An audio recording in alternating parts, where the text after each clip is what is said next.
Okay, Galal Yafai is an interesting story. So I'm going to try to make this short so it's not super boring because I like doing boring stories for you guys and you probably don't like those. So Galal Yafai, 2020 Olympic gold medalist, and this is an interesting thing for fans of my content to check out. Just because you're a good amateur doesn't mean you're a good pro. And most people think it's this. Boom, boom, jab, distance, right? Best way to find distance, if you ask me, watch a guy hit a heavy bag. You'll see what their concept of distance is. They stay on balance. Do they fall into the bag? Can they use a stick?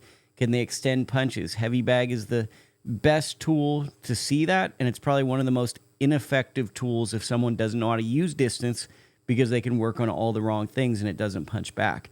That being said, Galal Yafai does not have a traditional distance style.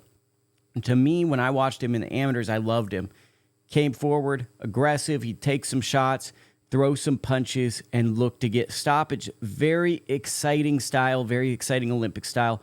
When he left the Olympics, I go, oh my goodness, we might have a real guy on our hands. And we do. But he came to the pros, was fast-tracked because of his age and accomplishments more than likely, right? A little bit older, really distinguished, gold medalist. And he found himself in some hard fights because that style he used was explosion, overwhelm, maybe take a shot here and there, but really trust the power, break a guy down and wear him out. And in the pros, he's finding fighters with different nuances. And when he fought Francisco Rodriguez, who is a legendary Hall of Very Good, Lukie's Hall of Very Good, Francisco Rodriguez, first ballot Hall of Very Good.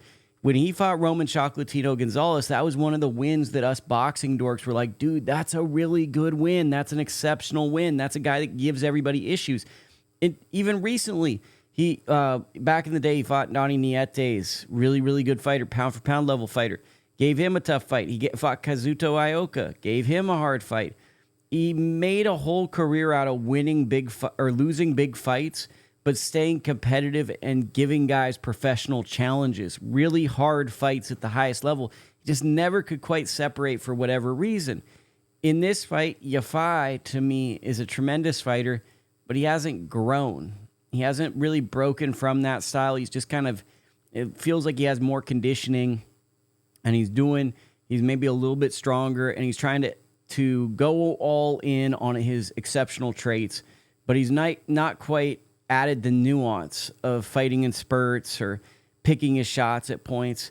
And Rodriguez just had so much experience for a relatively younger professional fighter with a deep amateur pedigree where he got put into uncomfortable situations. And I do think that coming off of the Sonny Edwards performance where Yafai dominated Sonny Edwards, this also fits into that deadly word we use on the show, a trap fight, where he had a false sense of potential security going into this fight, thinking that he maybe this fight was a step down in competition potentially. That was like a grudge match and a lot of ego on the line. And I think this caught him. And I think that this is one of those moments where Yafai is now in his 30s. Flyweights get older quicker, but now in the modern age, it's not as quick. But this is a gut check moment for him because he can go one of two, well, really three ways. He can rebuild, reinvent, and become a great fighter. He could become a gatekeeper for the young up-and-comers and just kind of stay at this level, or he can retire. I don't see Francisco Rodriguez as like an elite Bam Rodriguez level fighter, but I see him as a guy that could beat Kenshiro Taraji. I see him as a guy that can beat the guys that probably don't beat the pound-for-pound level fighters, the guys that have flaws, the glaring weaknesses. Francisco Rodriguez is someone that's probably not going to beat someone that has exceptional talent, but if they have limited defensive skills, he is a nightmare for you. So where he goes, I'm not exactly sure. I'd love the winner of Taraji versus Ricardo Sandoval, which I think is going to be Sandoval.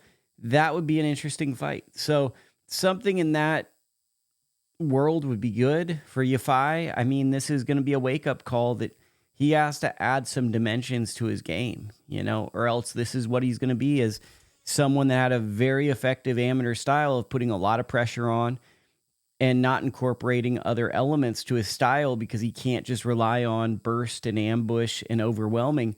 He has to rely on certain fights are going to go a longer duration, and he has to have different ebbs and flows to keep a fight going.